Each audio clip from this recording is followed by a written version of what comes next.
Okay, folks, we're going to get started this evening. So I'm going to share something that Doug had shared with myself and several of the other members of STN, and it's titled, That's What Christians Do Now, and it was written by Don Wildman nearly 24 years ago. It starts like this. In 1973, the Supreme Court said it was okay to kill unborn babies. Since then, we have killed more than the entire population of Canada, and it continues. A woman's choice? Half of those who have died in their mother's wombs have been women. They didn't have a choice. It's called abortion. But me, I go to church. The pastor preaches, I go home. That's what Christians do now. First it was in dingy, dirty theaters, then convenience stores, then grocery stores, then on television. Now it's in the homes of millions via the internet. It's called pornography. But me, I go to church. The pastor preaches, I go home. That's what Christians do now. They call it no fault. Why should we blame anyone when something so terrible happens? Haven't they already suffered enough? Half of the marriages in America end this way. The children suffered. The family broke down. It's called divorce. Me, I go to church. The pastor preaches. I go home. That's what Christians do now. At one time, it was a perversion. We kept it secret. We secured help and hope for those who practiced it. Now it's praised. We have parades celebrating it, and elected officials give it their blessing. Now it is endowed with special privileges and protected by special laws. Even some Christian leaders and denominations praise it. It's called homosexuality. Me, I go to church. The minister preaches, I go home. That's what Christians do now.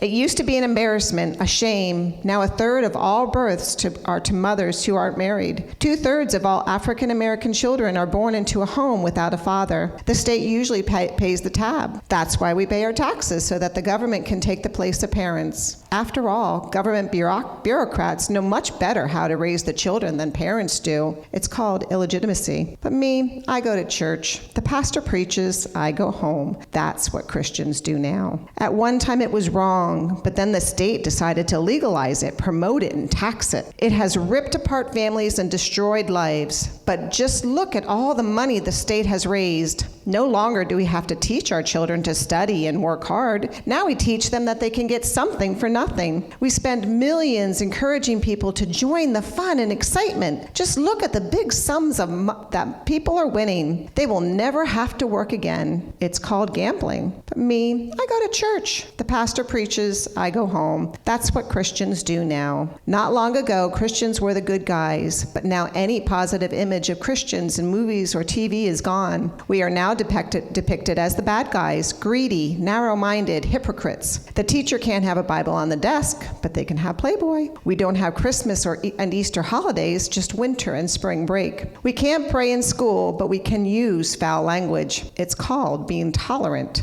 But me, I go to church. The pastor preaches, I go home. That's what Christians do now. Yes, all these things came to pass within 30 years. Where were the Christians? Why? They were in church. All these things are for someone else to deal with. Times have changed. Involvement has been replaced with apathy. But don't blame me. I didn't do anything. I go to church. The pastor preaches, I go home. That's what Christians do now. Lord Jesus, we pray earnestly not to be the people who simply go to church, hear the message, and go home. Convict our preachers and pastors to lead us in the way you have meant them to lead, and convict us, Lord Jesus, to be active in our faith, as in James 24:17, 18, and 26. What good is it, my brothers, if someone says he has faith but does not have works? Can that faith save him? Faith by itself does not have works. If it does not have works, is dead. But some will say, you have faith and I have works. Show me your faith apart from your works, and I will show you my faith by my works. For as the body apart from the spirit is dead, so also faith apart from works is dead. In Jesus' name we pray. Amen. Thank you, Michelle. So, welcome everyone. I see some new faces, and I see a lot of faces of folks who have been here before. I just want to go through a few housekeeping rules for those of you who have been here before. You've heard this multiple times. I apologize. Make sure your cell phones are turned off. There'll be no video or audio recording of our program tonight. We do make an audio recording that we send out on all of our social media channels. So if you guys aren't kind of linked in with us on social media, you can join us on Facebook, Twitter, Rumble, all the others, and you can listen to the program, or you can send it to someone else. We do have to vacate the building tonight by 9 o'clock. So, you'll have a little time to mix and speak after we finish up. but I want to make sure that we don't overstay our welcome here. Once again tonight, I'd like to thank our events committee. They're the ones who put this together tonight. They put together everything that we do, and including the events flyer. So take a look at that and see what's coming up. I'll talk a little more about that later. I'd also like to thank our communications committee, who puts everything up that you get in an email or that you see on our social media channels as well. If you're not on our social channels, please, we've got a QR code back there, I think, that you can link in and go. Michelle, we got that up, the QR code thing, so you can link up and get our get on each one of our social media channels that way. Very soon, we're going to be having a kiosk in the back that you can just do it very easily with a couple clicks and get on our email list. There are brochures. There's all kinds of information each door. There's an STN yard sign. Please take them. They're free of charge, as are all of the campaign signs on the side of the room. So please take them and support the people that we'd like to see get in office this time. If you guys have any thoughts or suggestions that you'd like to share with us, please make sure you voice them to one of our leadership, or just jot it down and leave it on the STN table at the back. We always appreciate your input, your thoughts, and your insight. How many of you are new to us tonight for the first time ever? 2, 3. How many of you learned about this through our ad that we put in the Town and Country newspaper? Anybody? Okay. How about our emails? Did anybody see it in an email? So we got, keep your hands up for just 1 second. Sally did. So we got three folks there. Anybody see it on our social media channels? 1, 2, 3, 4, 5, 6. That's good. 7, maybe. Is anyone in this room right now a member of Moms for Liberty? Okay. Would you guys come up to me? You're exempt. Would you guys come up to me after the meeting, please? And don't forget our website. We've spent a lot of time, effort, and dollars on that website. Please take advantage of it. There's a lot of good information there. Everything from religious exemption letters for the vaccination, if I put that in quotes, and there's lots of other. There's a lending library. There's all kinds of information about homeschooling. So please take advantage of that if you would. Our committees are really the backbone of STN, and I say that at every meeting, but I feel so strongly about that because we are unique in that regard. There are many different organizations out there that claim to be similar to ours, but they don't have the structure that we do relative to the committee work that's being done by different individuals. So I truly appreciate them, and I give them a lot of credit for what they are doing and have done.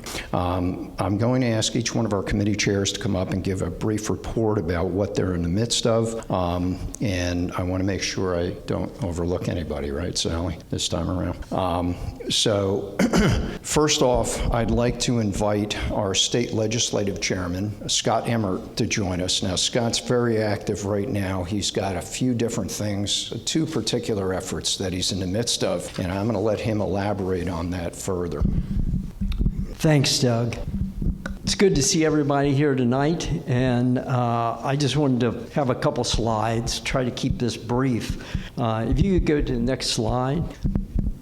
We've been working on we're working on more than 3, but right now we're focused on 3 different projects. One we just finished, sort of, is restoring confidence in PA elections. We also are preparing to put on a students' constitution class. And the last thing that we're working on will be very active on shortly is a program called PA Chase. Have the next slide. I wanted to first off, thank all the people who volunteered to help us with the restoring confidence in PA elections. The focus of this project was to clean up voter rolls. We had 10 volunteers. Originally, the state legislative committee, composed of myself, Elaine, and Sally, were the only ones working on this, and so we would have had to hand address over 800 envelopes apiece. We got 7 other people to volunteer with us. We had Mona Clymer, Kendall Dietrich, Lori Frank, Susan Gerald, Ray and Rhoda Kidwell, Michelle Morey also participated. If you guys can stand up for a second.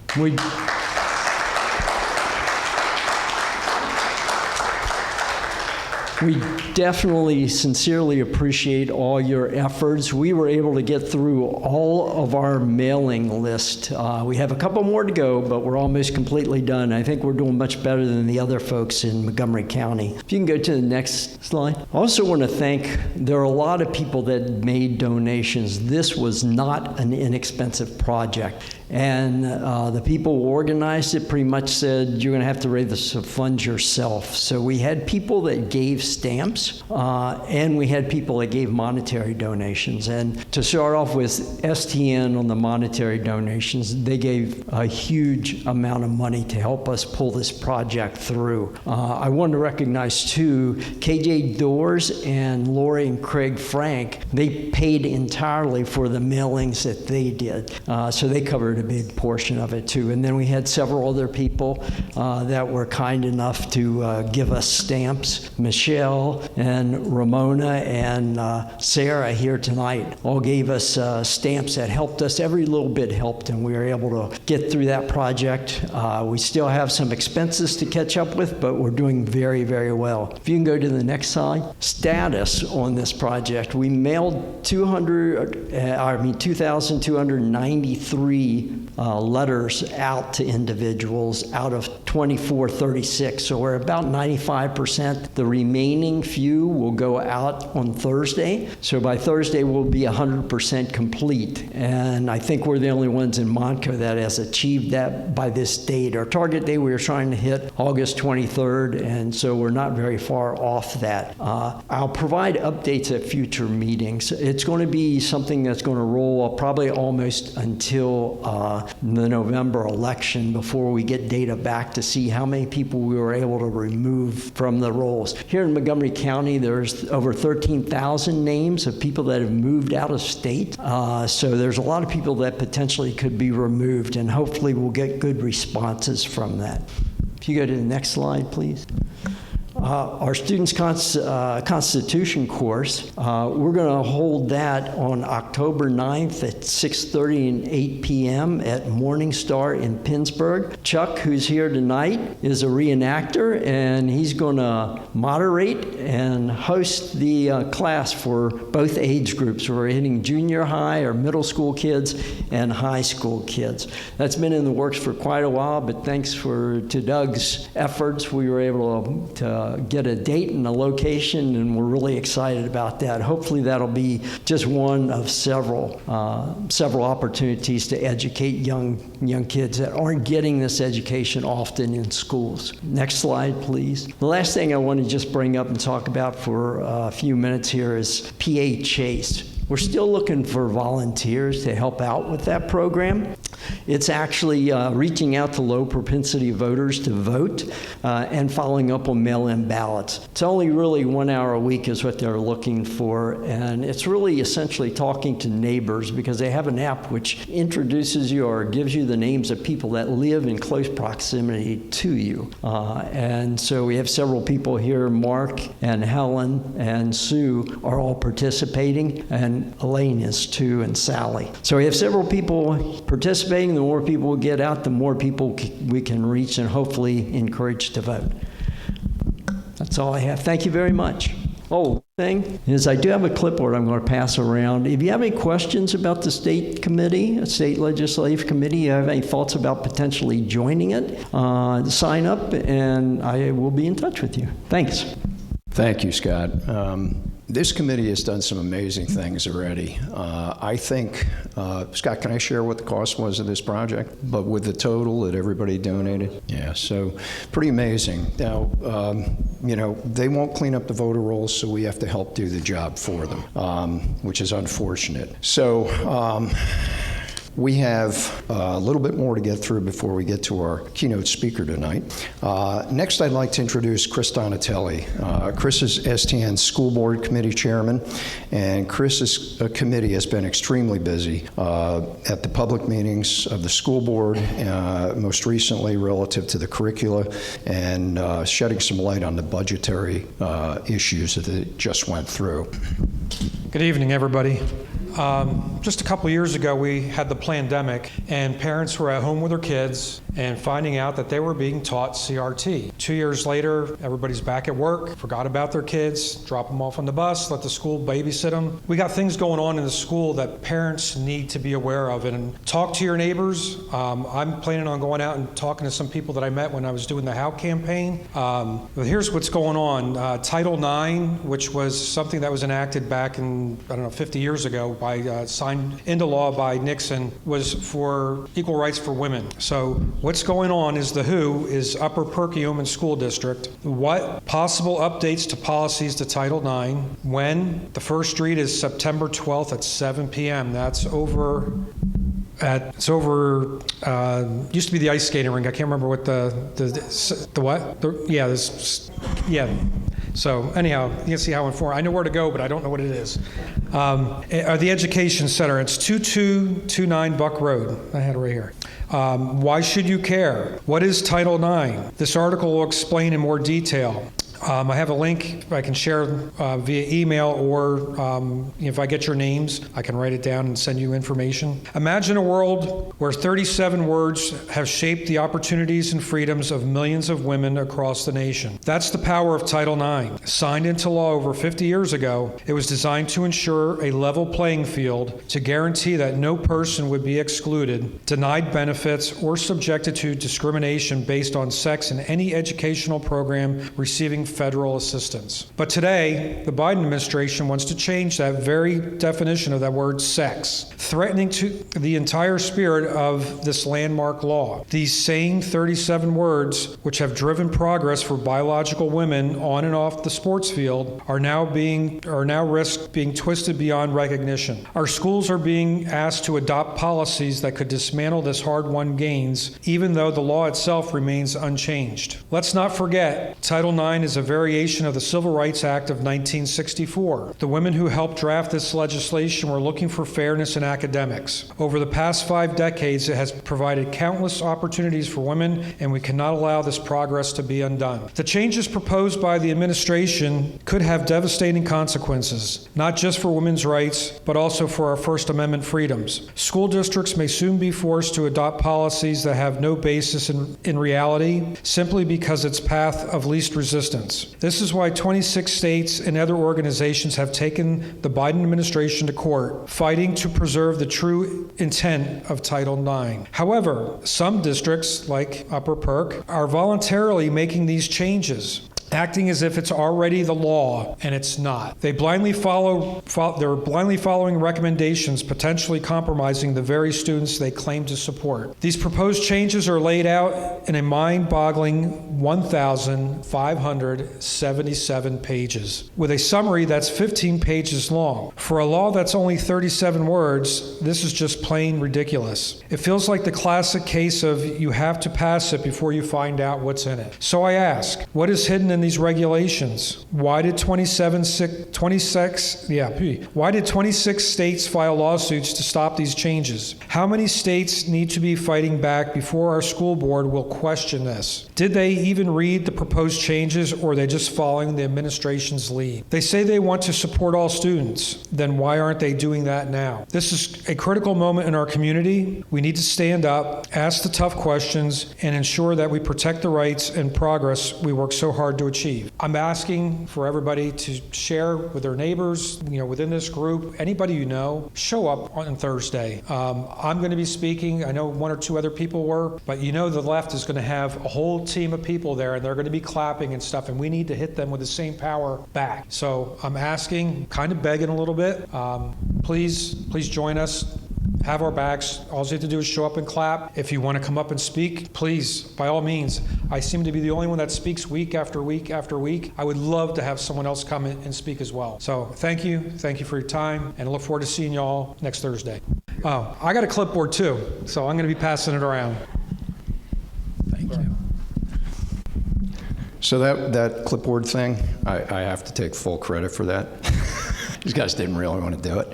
My wife calls me a what does she say? Call me a shameless self-promoter. That's what she calls me. So that's what that is. That's a little promotion for our committees.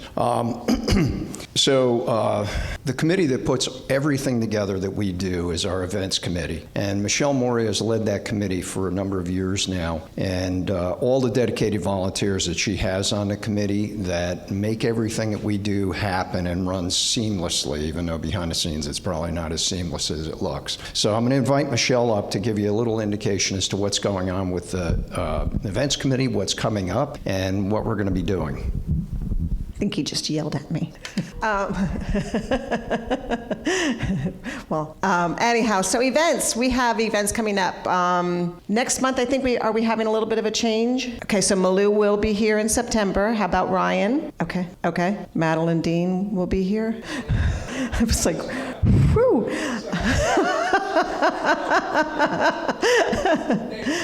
Okay, I think, Doug will update you on what's going on in September, because that was just a change that just came through when I did not print that out for myself. October, we have Charlie Arntz is going to be here with his wife, Ibukin, and that should be a great program called Go. It's kind of like the how I started with the prayer tonight. It's getting us Christians into action. We need to go. We need to move. Now's the time. If you're not doing it now, you don't have much time to jump on that train, so let's get moving with that. November will be our annual STN member meeting, and we will have a recognition that night, as well as our annual committee reports. And then we'll have off in December, but we're looking forward to some great things that we'll be offering next year as well. I, too, have a clipboard. So if you're interested in either joining the STN Events Committee or have some suggestions for us, we're always looking for a suggestion of good presentations or presenters. So please feel free to put some information on there. And here's Doug for that September update. Thanks, Michelle. So, Malou just confirmed with me yesterday that she'll be here because they're not going to be in session. She wasn't sure if they would or not, and that's all up to unfortunately, the Democratic leadership. So, we also have Dave Winkler. Now, Dave is can't say was for the Marines, you never say that. He was in the Marines as well as the Army. He is currently running against Madeline Dean. Madeline Dean supports what's going on with the Hamas gang and all that stuff. So Dave has a pretty cool way that he has been gaining votes, and he'll talk about that a little bit when he's here. We're also trying to get Ryan McKenzie here, but he's kind of busy too because he's running against Susan Wild, and we're going to see if he's available that night to be with us, and who knows who else we'll end up with. So it's going to be an interesting night. We'll have more signs for you to put up at that point as well. So I'm going to make up for what I did last time we met because I made a significant faux pas last time, and that was in not introducing one of our critical team members here in leadership at STN, and that's Sally Worth and her prayer team. So I'm going to ask Sally if she'd be so kind as to enlighten us a little bit, and I'll help you with the microphone if need be, Sal. Atta girl. Okay. We're a prayer team. We have prayer 30 minutes before each school board meeting. The next school board meeting is September 12th. We meet behind the education building on Buck Road. I've had several people who've shown up and they've gone to the front of the building instead of the back of the building, and they miss us. So the back of the building has the steps, it has the dumpsters, it has the paper retrievers. So you just go to the end of the parking lot and go to the left. There's like a little cul-de-sac there that gives us plenty room to park our cars. And I always have signs out, STN and prayer team signs. So we're looking forward to anyone joining us who'd like to pray. And we start exactly at 6:30. And then a lot of us, we attend the school board meeting too, because we want to know what's going on and what we're praying for. Okay. And then we have another little project we're doing. The first Friday of the month in September and October, we have a table on Main Street in East Greenville in front of Michelle's gym. And we're advertising STN, and we're also encouraging people to vote. We have paperwork for people that need to register to vote. We have paperwork for people that want to request mail-in voting. I have a couple statistics I'd like to share with you. It's really important that we get out to vote. The reason this is Christians need to vote is because we want to get into different churches and encourage your Christians to vote. More than 25 million registered Christians did not vote in 2020 in the presidential election. 1 out of 4 Christians did not vote. More than 21% of the eligible United States population were not registered in 2014, and I did find some more recent statistics. My statistics come from My Faith Votes. 34% of eligible voters did not vote in 2020. So my other statistics come from the U.S. Census Bureau. That says more than 20% of eligible people did not vote in 2014. If you have any statistics, share them. Okay, well, thank you. Let's see here. And we're encouraging people to do mail-in voting. I think this is called banking your vote. The Democrats have been doing this with much success. I mean, a lot of people just don't get to the polls. Your kids get sick. The weather gets bad. Things happen. So since many Christians aren't voting, I'm asking for your help. I'm asking some of you if you could talk to your pastors or people on the church councils and see if some of us can come to your church, have a table, and give people the opportunity to register who aren't registered, or to send for mail-in voting. Now, of course, they can do this on the internet and by other means, but sometimes some of us folks just prefer to do things with paper. So if you're able or willing to help me, okay, I have several handouts on the back table about like reasons Christians should vote, other information about the difference between maybe the Democrat position and the Republican position on some important topics.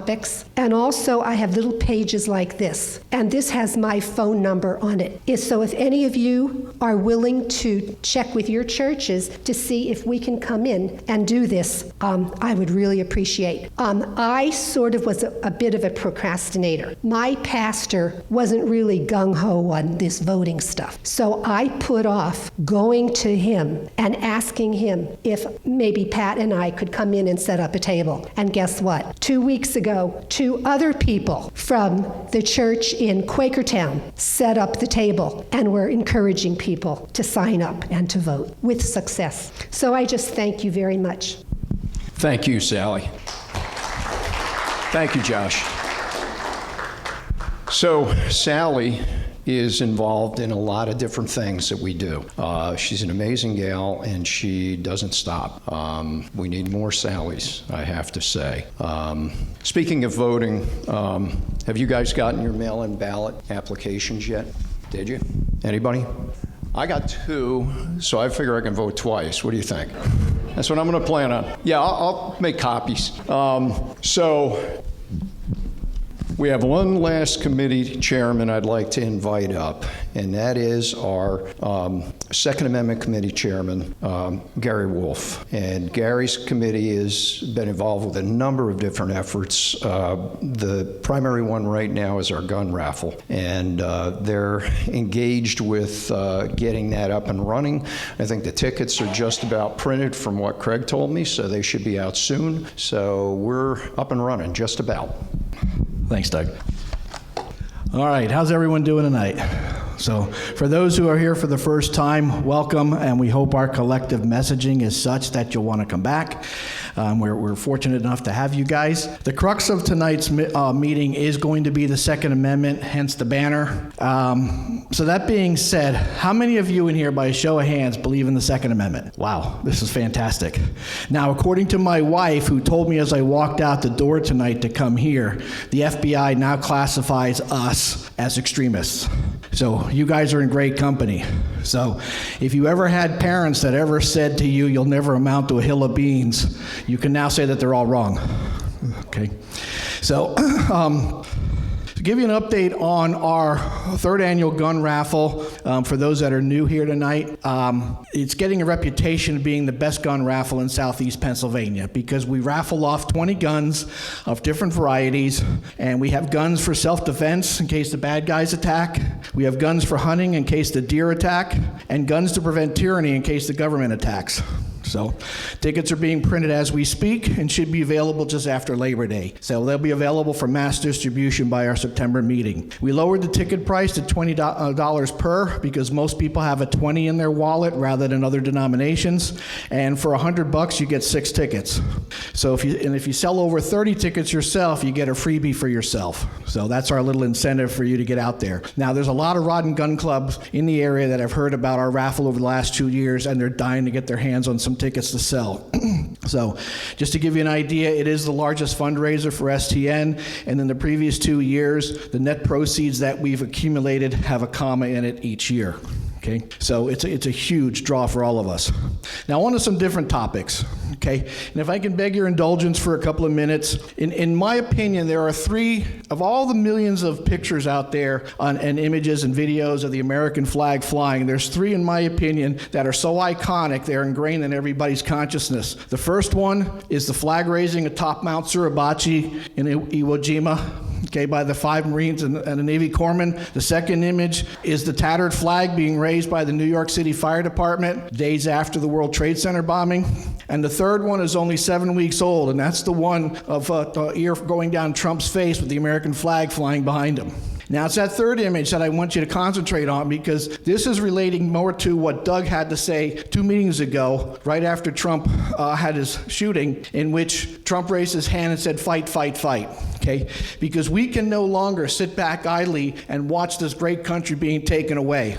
All right, so in order to do that, we need the Second Amendment to be in full force, whether you believe it wholeheartedly and own guns or whether you don't, okay? It's there for a reason, okay? Because during the Second World War, Japanese Admiral Yamamoto, who went to Harvard, by the way, was quoted as saying, "You simply cannot attack mainland America. There will be a gun behind every blade of grass."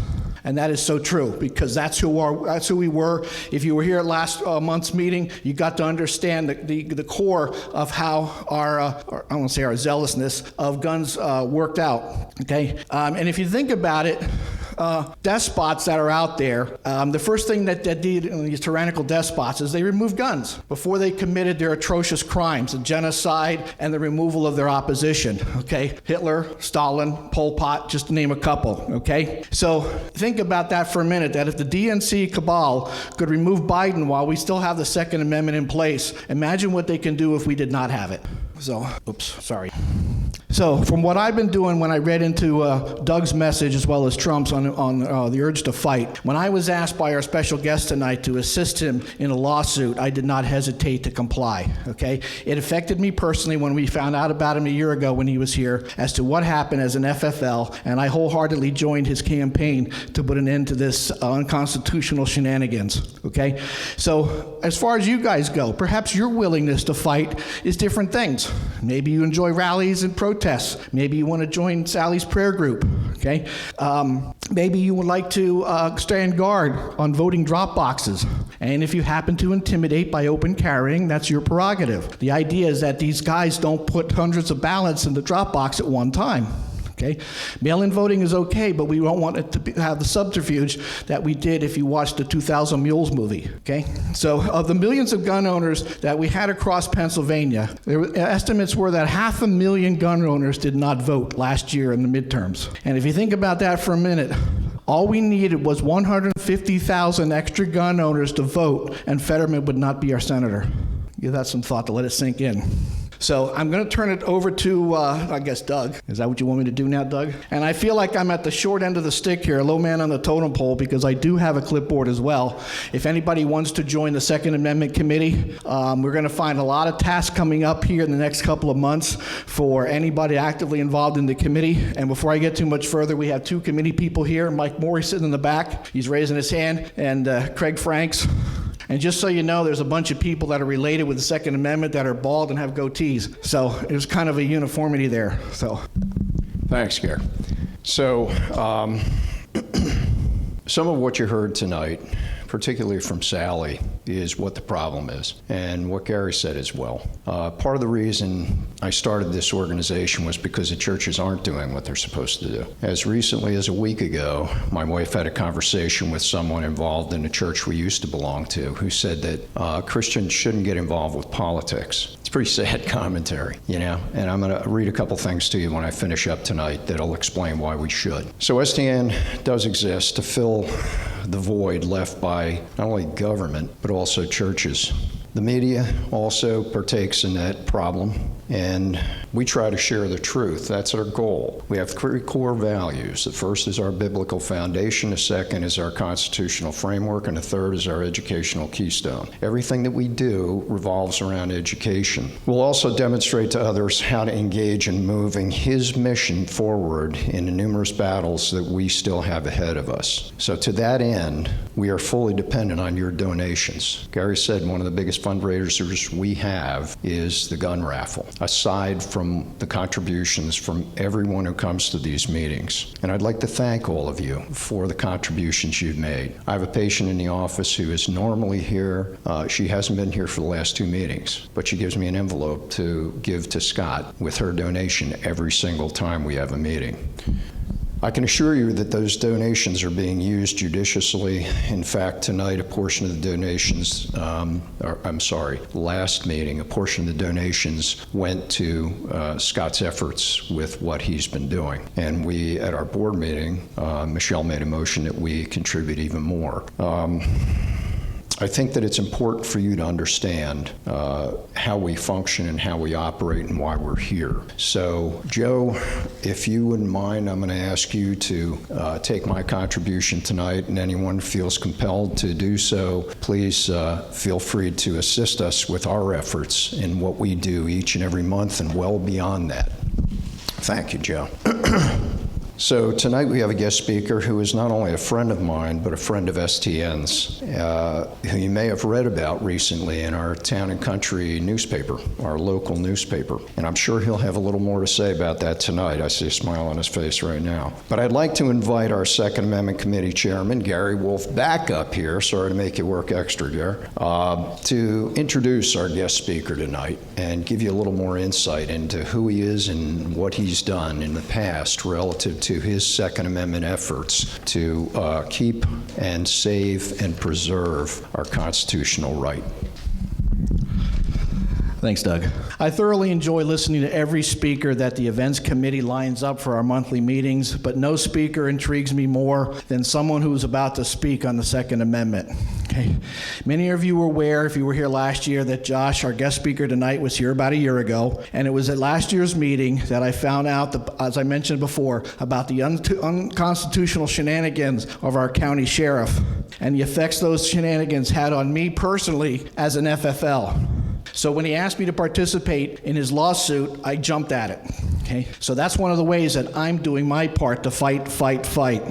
I followed Josh on Fascist Book, and a few Saturdays ago he posted he was running a Register to Vote event at near the Giant supermarket in Gilbertsville. So I grabbed my hat, my sunglasses, I headed out the door just for no other reason than to say hello to him, his wife, and some of the candidates running for local offices. Okay? What was memorable, them all standing under the canopy wasn't memorable. What was memorable to me is that Josh and his entire entourage were open carrying. Think about that for a minute. Imagine if in the middle of that canopy was a drop box and you had 100 envelopes in your hand. Would you want to put them in there? So I've gotten to know Josh on a professional level, first by his firm providing me with legal advice, and second because of my participation in his lawsuit. So in my concealed carry classes, I tell students if you absolutely have to use your gun in self-defense, first call your attorney, then call 911. And do not hire Cousin Vinny or Camp Lejeune ambulance chasers. Hire somebody who is an expert in gun law or Second Amendment law. Okay? And if you hire somebody like Josh, he will increase your odds of not having to wear an orange jumpsuit. Okay? So that said, ladies and gentlemen, it gives me great pleasure to introduce our special guest tonight, Second Amendment attorney Josh Prince.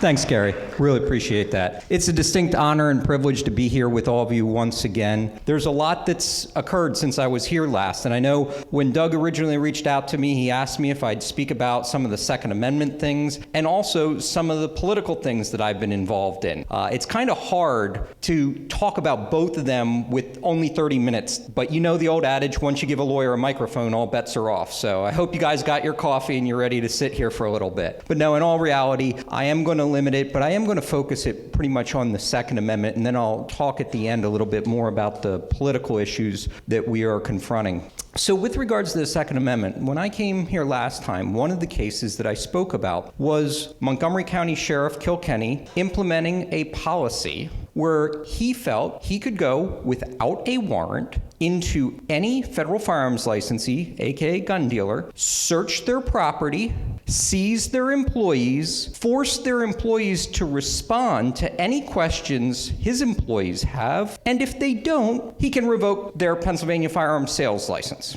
This was all brought about because beyond Kilkenny is the Pennsylvania State Police. And back in 2002, the Pennsylvania State Police decided that it was going to pass a regulation whereby they contend, without any authority by the General Assembly, that they could go into any Pennsylvania firearms sales licensee's premises, search it without a warrant. Now, what is distinctly different there, it's just simply they say they can go in to search. There's no seizing of employees or requiring any responses or anything of that nature. But the General Assembly has never enacted any statutory basis for the Pennsylvania State Police or the county sheriff to be able to do these types of unconstitutional searches, seizures, and requiring someone to speak beyond their Fifth Amendment rights. So we filed suit against both the Pennsylvania State Police Commissioner and Sheriff Kilkenny. And that case is now pending in front of the Commonwealth Court. For those of you who don't know, the Commonwealth Court is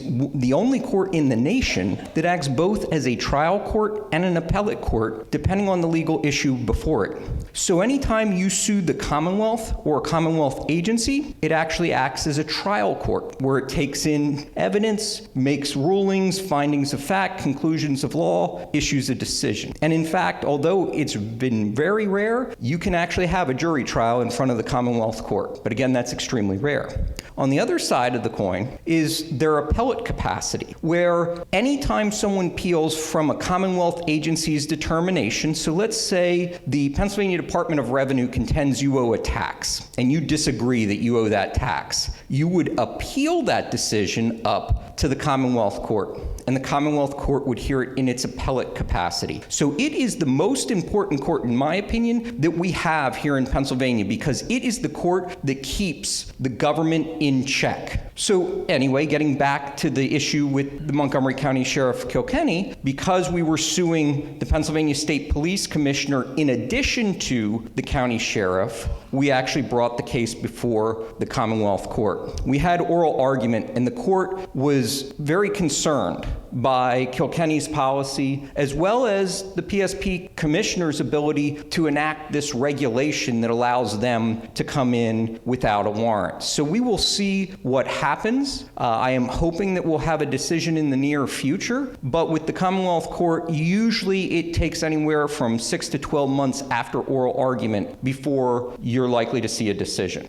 We have a second very important case that's actually up before the Pennsylvania Supreme Court that I recently argued, and that involves background checks. So anytime you go to purchase a firearm at a gun dealer, they have to perform a background check. Pennsylvania law explicitly says that it's supposed to be an instant background check. What was happening was the Pennsylvania State Police decided they wanted more money. They wanted to grow like any administrative agency, and they knew one way they thought was guaranteed to get them more money, and that was they stopped hiring Pennsylvania Instant Check System operators to perform the background checks. So what would happen is delays started occurring, and we're not talking delays of minutes or hours or days. We're talking instances of weeks and more to do a background check. Now think about this. If you're a gun dealer at the Oaks Gun Show or any gun show and you have a customer there, you do the background check and you're like, I'm sorry, there's a delay in place. I haven't gotten a response. I don't know when I'm going to get a response from the Pennsylvania State Police. And then the person says, you know what? Cancel my order. Well, guess what? That dealer is stuck paying the background check to the Pennsylvania State Police, even though the customer canceled it because of the fact of the way the law is written. So we said, well, this is wrong.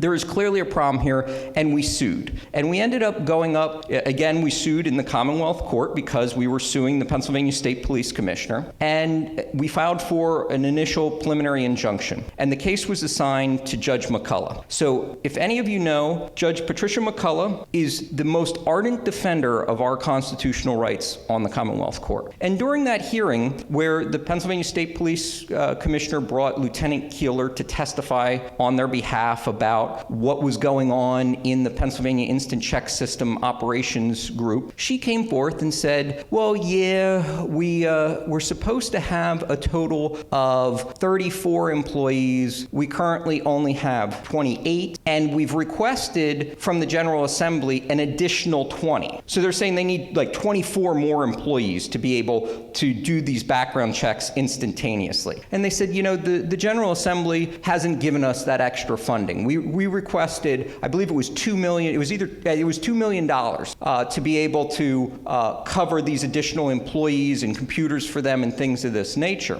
And she says, listen, there's just no way possible for us to do these background checks any faster. Well, then it got to be my opportunity to ask some questions. I said, you know, Lieutenant Keeler, I heard you testify that currently you only have 28 employees, but you're actually your budget currently supports 34, and you're supposed to have 34. Is that correct? And she said, yes, that's correct. I said, when's the last time you posted job openings for those positions? Oh, I don't know. Okay. Are you in the process of interviewing individuals? No. Okay. So you said that you need this $2 million, I believe you said, to be able to hire these additional 20 employees.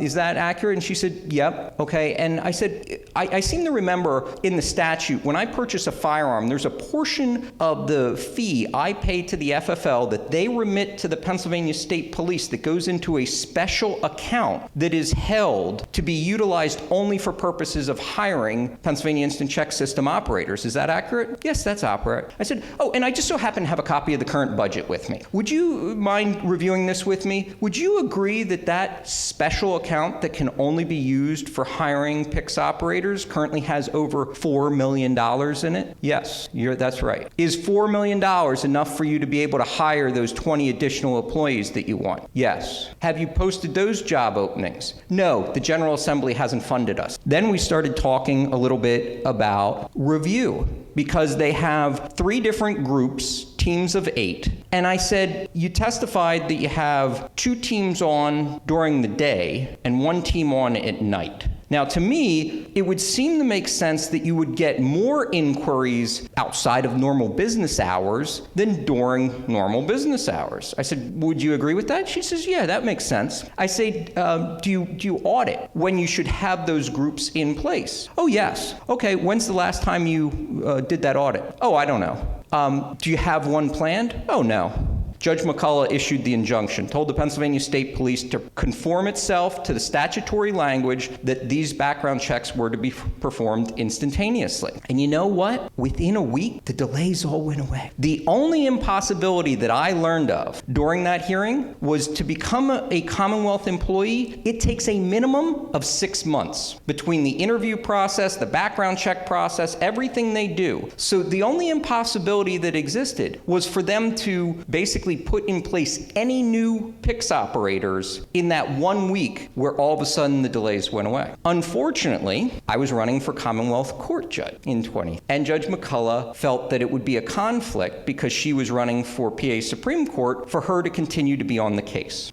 So she recused herself, and unfortunately, we got some of the more liberal judges on the Commonwealth Court assigned to the case. And they said, you know, we know the statute says instantaneous, but we don't think that's really what the General Assembly meant. And they actually looked to the dictionary for definitions of instantaneous, which is immediate, and then said, oh, well, this isn't working for us either, so we're going to come up with whatever is a reasonable amount of time is what is meant by instantaneous. And so we ended up appealing that decision up. They ended up vacating our injunction. And you know what happened as soon as the injunction got vacated? All of a sudden the delays came back. Not as egregious as they were, but they came back. And so then we filed our request with the Pennsylvania Supreme Court to hear the case. Now in this situation, the PA Supreme Court has to hear the case. They don't have a choice because they are the only level of appellate review when you sue in the Commonwealth Court. And so all of a sudden, once we filed suit and our brief, delays go away again. Because now the Pennsylvania State Police Commissioner is aware they're under the microscope in front of the PA Supreme Court. And we had oral argument a couple months ago, and it went really well. Many of the justices of both political degrees were saying, something isn't right here. The statute says instant. How can you define what is instant? At some point, if we are going to just define every single word that is in a statute in a way that we want it to be, that isn't statutory interpretation. Not everything needs to be interpreted. When the General Assembly picks a word like instant, we all know what it means. If a court holds that it means something less than everything that we understand instant to be, it would seem to me that the court's becoming judicially active and politically active and is no longer carrying out the true role of a judge, to be unbiased and to simply uphold the law as written and the Constitution as intended. And I do think we have a high likelihood for success before the PA Supreme Court, even given its current political makeup, because many of the justices were very concerned that we could be defining a word like instant to be something less than what it means. Now, that's not the only case, of course. We have a lot of other cases, and one I want to bring up because we actually have to go a little bit back in time to talk about this one. And some of you that have heard me speak before, you might know the first couple little tidbits of this story. So I'm going to take you back to COVID and Governor Wolf and his initial lockdown order. How many of you know that the original lockdown order forced the closure of all law firms? Yep. So no one could sue the governor and challenge the regulation, his executive fiat. Well, he miscalculated because I wasn't concerned about that. I actually filed a special petition with the Pennsylvania Supreme Court. It's referred to as a King Bench application. It is a special petition where you basically say to the Pennsylvania Supreme Court, this issue is of such importance, you need to hear this case immediately, instead of letting it percolate through the lower courts up to you. And King Bench is rarely utilized here in the Commonwealth and even more rarely granted. But we filed it. And in that, I dropped a footnote to the court. I said, pursuant to my ethical obligations, I'm informing the court that I am in direct violation of the governor's mandate simply by my drafting and filing of this petition. What was interesting, within 48 hours of filing that, all of a sudden, law firms were deemed essential again. And then we did the same thing for federal firearms licensees, gun dealers. And we were successful in then getting Governor Wolf to all of a sudden find them to be essential and allowed to reopen. Now, remember, this is all during the time where his family cabinet making business remained open the whole time because clearly that was an essential business. Oh, most of you didn't know that? You guys got to follow our blog, blog.princelaw.com. I had a whole bunch of articles. People were calling the cabinet making business so much they stopped answering their phone because everyone would call and say, how are you essential? Why are you still open? And meanwhile, I'm shuttered in my house and I can't open my small business. But anyway, turning back, the case that many of you are completely unaware of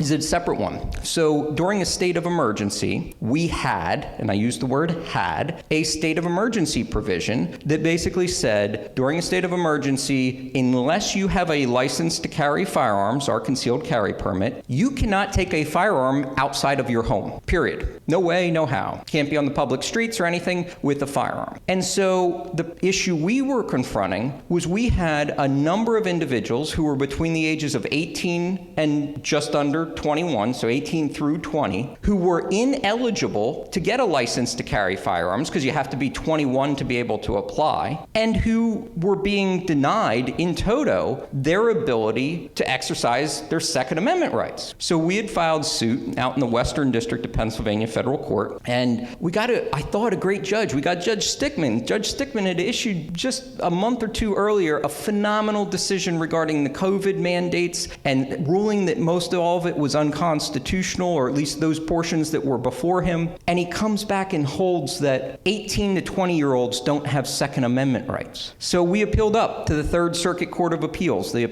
federal appellate court. And so we argued to them, and they said, this is unconstitutional. This is not right. 18 to 20-year-olds have the same Second Amendment rights as everyone else. And the Third Circuit agreed with us and held that, yes, 18 to 20-year-olds have Second Amendment rights, and basically sent it back to the district court to issue an injunction enjoining the state of emergency provision being utilized against 18 to 20-year-olds. Now think about that. For an 18 to 20-year-old, it applies, but if you're 21 or older and just decide you don't want to have a license to carry, it still applies to you. So we knew we were setting up the next case to deal with that. At this point, the Third Circuit's decision has been appealed by the PSP Commissioner to the U.S. Supreme Court. Our brief before the U.S. Supreme Court arguing that it shouldn't even hear the case is due the end of this week. I don't think it is likely that the U.S. Supreme Court's going to take up this case, and we don't need it to because we won down below. So anyway, as I had mentioned, we had the situation where now 18 to 20-year-olds were protected during states of emergency, but no one else. So we filed a new lawsuit, now challenging, because I had 3 plaintiffs who had previously been alleged to be prohibited under federal law, where we had brought federal court challenges. In each instance, the court said no, it would be unconstitutional to strip these individuals of their Second Amendment rights. They still have their Second Amendment rights. But they continually were denied licenses to carry because under state law, we have a provision that says if you've been convicted of a crime punishable by more than 1 year, you're prohibited for that license. Well, they had been. So we sued, arguing, again, state of emergency provision completely preempts them from being able to carry at all during a state of emergency. And this case was filed during COVID as well, as well as the transportation laws and other things causing issue with them not actually being able to what we call open carry a firearm. So what ends up happening there just 3 weeks ago, the case was started in 21, and just 3 weeks ago we finally got a decision from the district court. The court strikes down the provision in our transportation section 6106, that says that you can't have a loaded firearm in a vehicle in the absence of a license to carry. So as of right now, here in the Commonwealth, you can actually have a loaded handgun in your vehicle, provided it's not concealed on your body, without having a license to carry firearm. And of course, the PSP Commissioner is appealing that up to the Third Circuit for review. And again, we believe we're going to end up being successful. We're also challenging the licensing provision and striking these laws down one at a time. We also have been very busy dealing with local municipalities trying to regulate firearms. So here in Pennsylvania, we actually have a statutory provision that says that neither no form of local government, whether it be a county, whether it be a township, city, no form of local government can regulate in any manner firearms and ammunition. And I've litigated a lot of cases, established a lot of positive precedent, because some argue, well, they only use certain words. They said, transfer, transport, possession. So things outside of that, like, for example, discharge, could be regulated locally. Even though the precedent that I've established says that anything that even just, quote unquote, touches on firearms or ammunition is preempted here in the Commonwealth. And so these local municipalities don't care. It's your tax dollars, right? At the end of the day, that's where their funding of their solicitor, their attorneys to fight these matters comes from. It's your pocket. And as Doug had mentioned, we recently saw that East Greenville was considering a discharge proposal where they want to prevent you from being able to discharge any form of projectile. So it doesn't just apply to firearms, but also to bow and arrow, spitballs, you name it. Anything the type of a projectile, East Greenville's proposal would actually criminalize and allow them to fine you, and not a minor amount. So we did submit Firearm Owners Against Crime Institute for Legal, Legislative, and Educational Action hired me. It's one of the organizations I do a lot of work for here in the Commonwealth. And we sent a letter out to East Greenville, and that apparently caught one of the reporters in the Town and Country's attention, and he decided to, I guess, do a front page article in Town and Country about it the other day and our challenge there. We haven't heard anything back yet. We don't know what East Greenville is going to do, but we explained in my 5-page single-spaced letter, along with all the precedent, that if they did move forward with it, we would be asking the district attorney to file criminal charges against them for violation of our preemption code as well as official oppression, and that we were also prepared to bring a lawsuit against them, and that it obviously would not be in the taxpayers' best interest for the township to have to incur all those costs. So, as I said, we haven't yet heard from them, but again, they're not the only one. We've known Barrett Township and Penargle Township. They're both, one just passed the discharge ordinance and the other one is still considering it. And we've placed them on notice that if they don't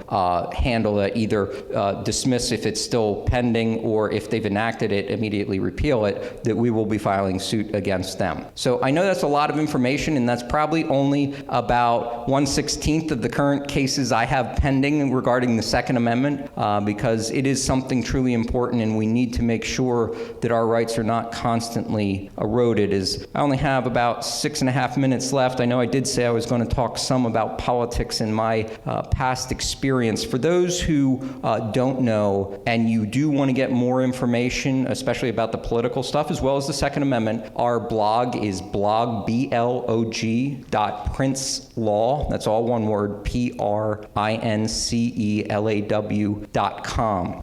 And going back to the political stuff, if you go in the search and you, in quotes, do Russian roulette, you will find now there's 15 parts to my Russian roulette series. The first really started as a result of my prior campaign, and all the things that I saw were wrong and that were done wrong to political candidates by the state party. And that was based on my own experience. I honestly, when I got involved in it, I thought running for a judicial race, this should be kind of outside the normal political fray. You're not going to have all that type of stuff done. And yet I was sadly disappointed to learn that was not the case. And there's a lot of things. In my first article, I think I said I could probably write a book about everything that I witnessed, I went through. And I think I had a somewhat decent relationship with the party at that time. And I can only imagine someone who has no relationship with the party and what they may have done. The chairman of the party also knew my background, knows me very well from a lot of my litigations, and stuff does pop up and go across his desk, as well as the attorney for the state party. So I was not an unknown, and they know that I don't back down from a fight. But nevertheless, there were a lot of shenanigans that went on. And I started finding out it wasn't just at the state level. I started finding out about the stuff going on at the counties, and how it's certain counties, they were purging patriots just because they were patriots. And I wrote about this. And being a lawyer, if I put something out there, I put all the evidence to back it up. So no one can come and say, oh, this is frivolous. There's no basis to this. I have in some where the chair actually removed 9 patriots from the county GOP and replaced one with someone who immediately on the group chat espoused being so happy of having previously worked for the Blue Wave and worked in Philadelphia for Rizzo and making sure that their policies were enacted. That's about, I think, somewhere around part 5, 6, 7 that I start to get into the fact that I do believe our party's been infiltrated.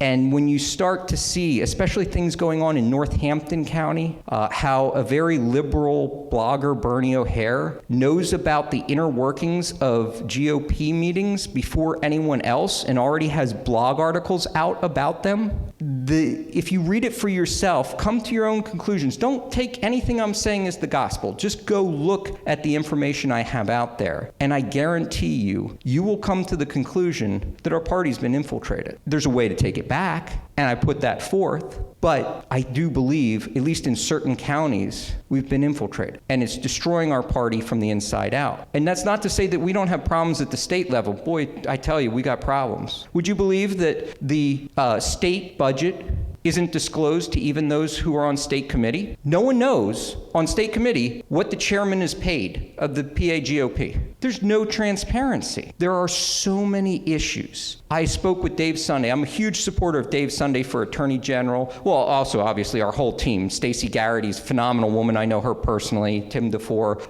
But Dave Sunday, actually, when I was out campaigning, was also out just kind of learning the ropes. He wasn't yet campaigning for it, but he knew he was going to be running this election cycle for Attorney General. And I got to know him, and we've become friends. And he actually told me the other day, he says, Josh, PAGOP doesn't give us money. They don't do anything for us. They don't even call just to ask me how I'm doing. Think about that. This is our statewide candidate for Attorney General, and the chairman of the party can't even find time to pick up the phone and call him and say, hey, look, I know this is your first time running a statewide race. Just wanted to see how you're doing. Is there anything we could do for you as a party? Funds, we don't have a lot, but, what is there anything? Nope, no call like that. None of the statewide candidates get calls. Think about that. We need to change the system, and we have that opportunity coming up, because after the November election into the new year, I believe in March, there's a mandatory reorganizational meeting where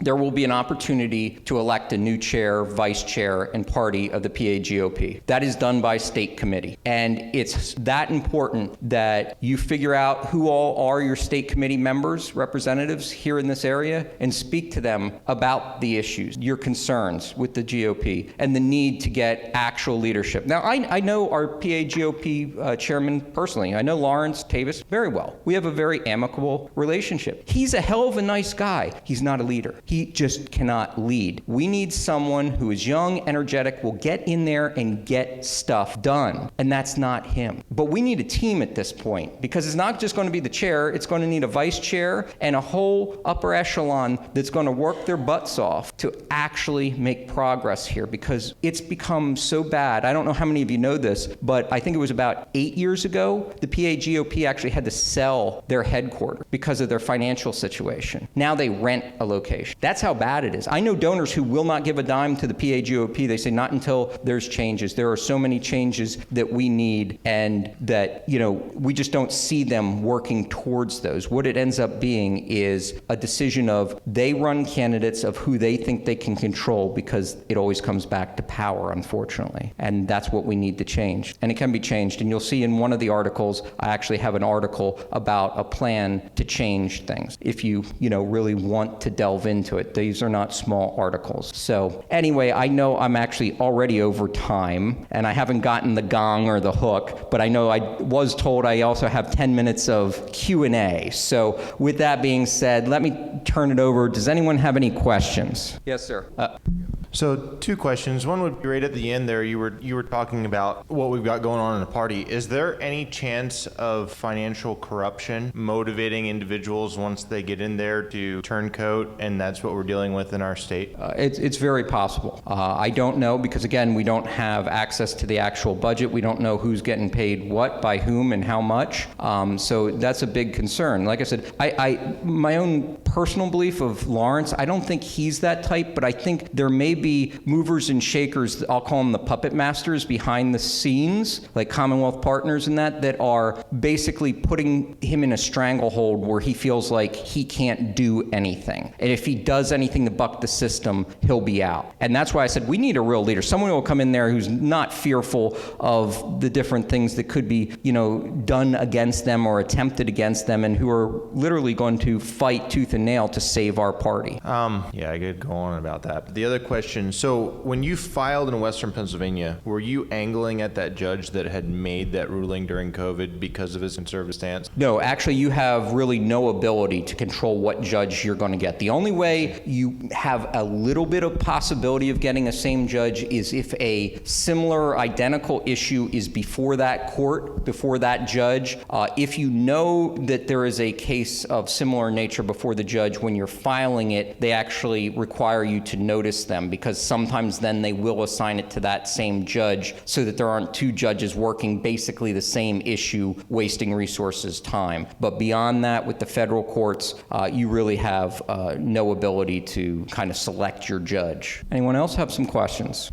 Question for you. In Perkiomenville, the gun shop, straight shooters, are you familiar with it? I'm familiar. I haven't ever represented them. They were broken into about a year ago.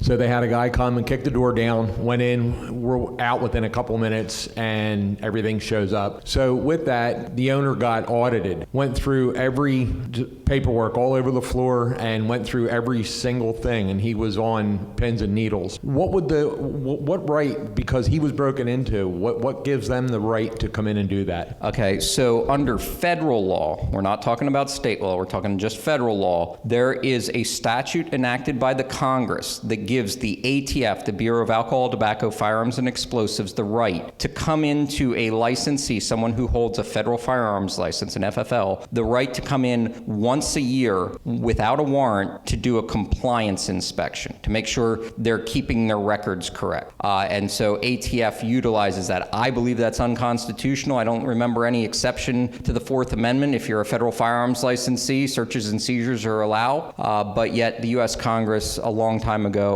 enacted that provision, and that's the basis upon which the ATF comes in and does those compliance inspections. I think a lot of people look at the U.S. Supreme Court's decision in Bruin versus New York State Rifle and Pistol Association as strictly a Second Amendment case, and they don't look at one of the most important aspects, I believe, that the court decided there, and that was prior to Bruin, for all constitutional rights, the Supreme Court, many, many moons ago, came up with this idea of interest balancing, whereby if your constitutional right was affected in the challenged law, now we look at some other factors for the government to determine, should we use intermediate scrutiny, strict scrutiny, or rational basis scrutiny. Rational basis, the government always wins. Intermediate, usually the government wins. Strict scrutiny, usually the government loses. But it's found nowhere in the U.S. Constitution. Bruin was the first time where the U.S. Supreme Court said, no, interest balancing is improper, and we're not going to do it anymore. At least there, they were dealing only with the Second Amendment, but I believe the holding's much broader than that, because in reality, how could the court say, yes, we're going to do interest balancing in the First Amendment, the Fourth Amendment, the Fifth Amendment, but not the Second Amendment? Makes no sense. So I really see that as a result of Bruin, there are great arguments to the extent there is precedent from the U.S. Supreme Court in relation to search and seizure and Fourth Amendment case law that says that you can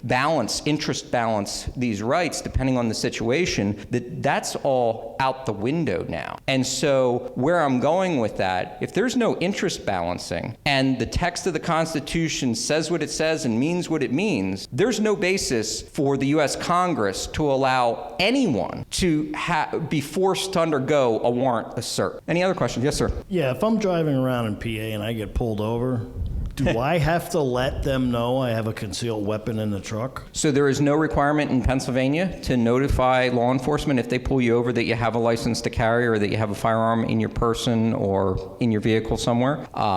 Historically, I always told people don't disclose it. I know a lot of law enforcement who will say, I'm friends with, and they say, off duty, I get pulled over. I'm not telling the officer pulling me over that I got a gun on me, because I know when I'm on the other side of there, as soon as I hear gun, my sphincter goes like this, and then things go wrong. And he said, so we just don't even mention it.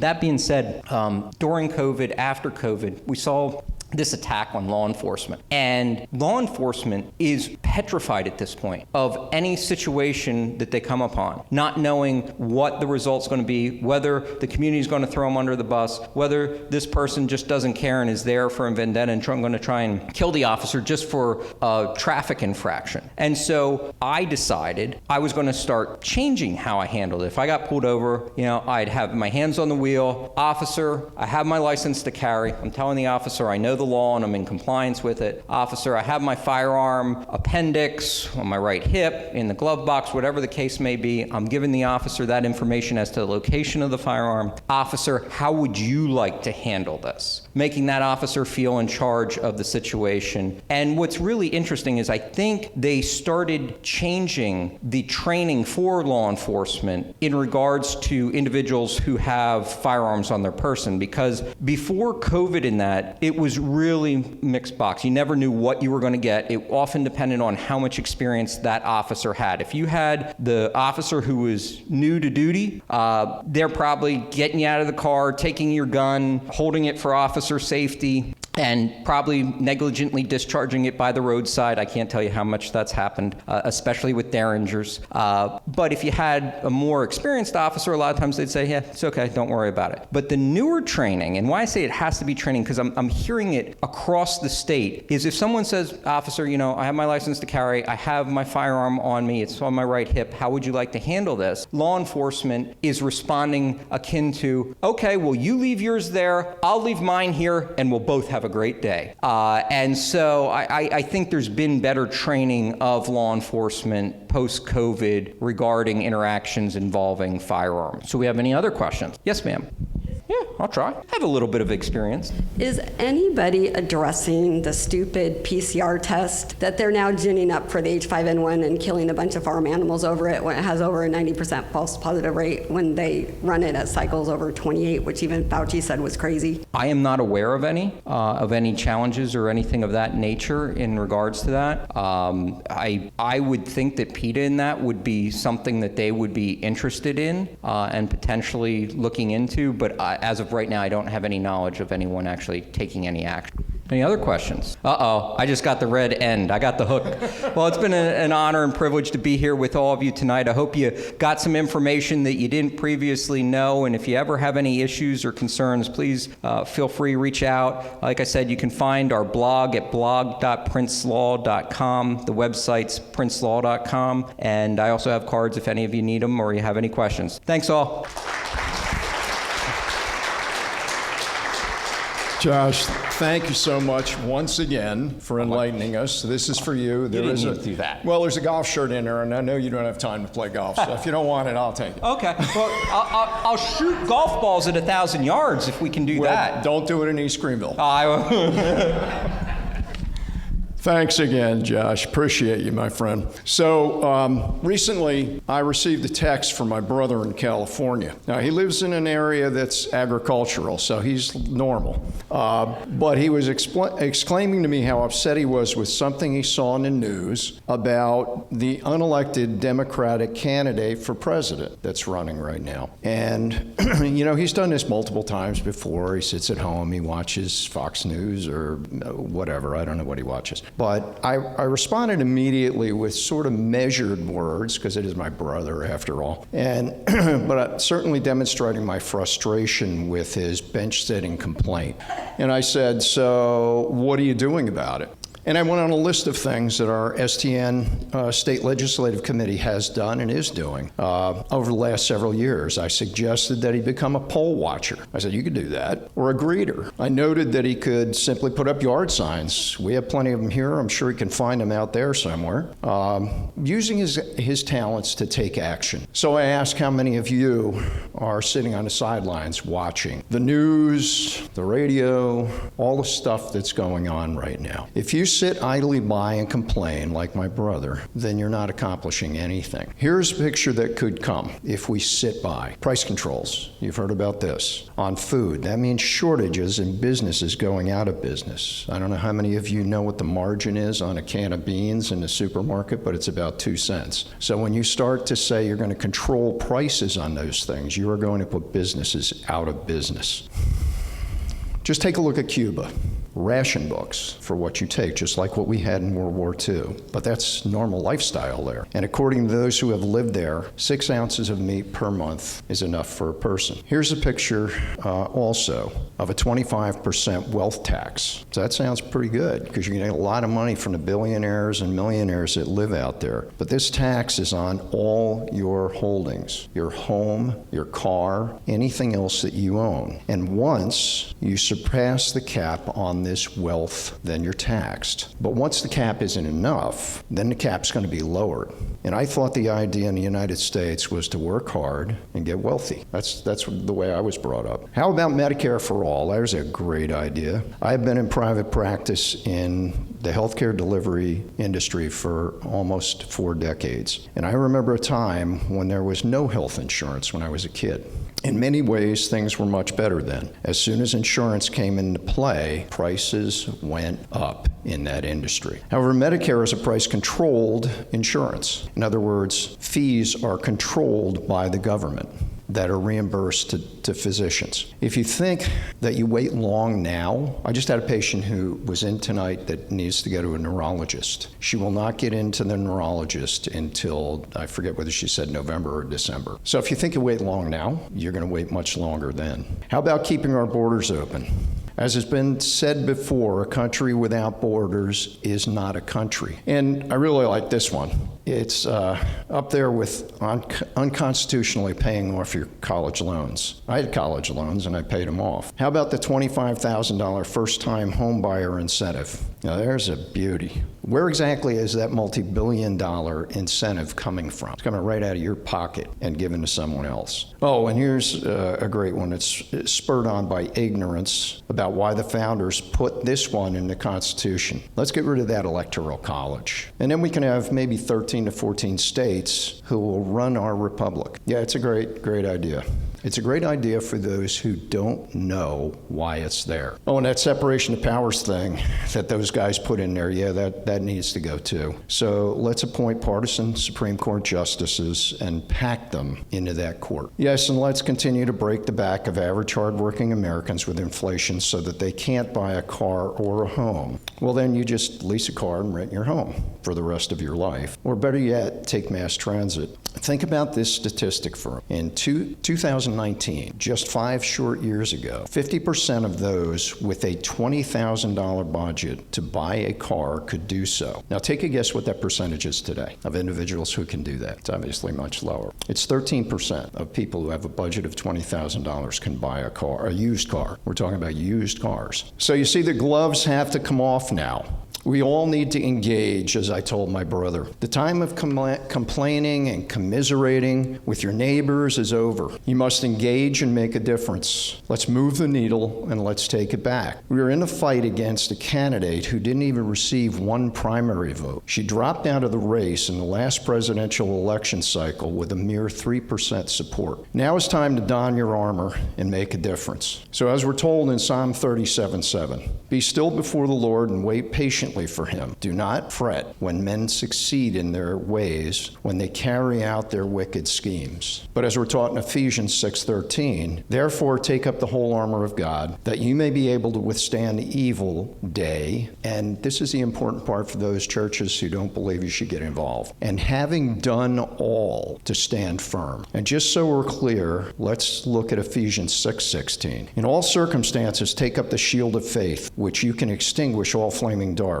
of the evil one. That's why the word and the graphic of the shield is incorporated into the name and meaning of this organization. Use it and engage. That's what you're called to do. So thank you all for coming out tonight. Thank you to our guest speaker tonight. I hope that you feel that you learned a great deal from tonight that you can use and teach others. Join us next month for our candidates night. And we will have, as I said, Dave Winkler is running to unseat Congresswoman Madeline Dean, who needs to go. We'll also have our state representative, Malu McKenzie. We will also have, hopefully, Ryan, her son, and he's running to unseat Susan Wild. Those of you who do live outside of Montgomery County, like myself in Lehigh County, we have both Ryan McKenzie signs as well as Malu McKenzie signs. So we'll see you guys all next month.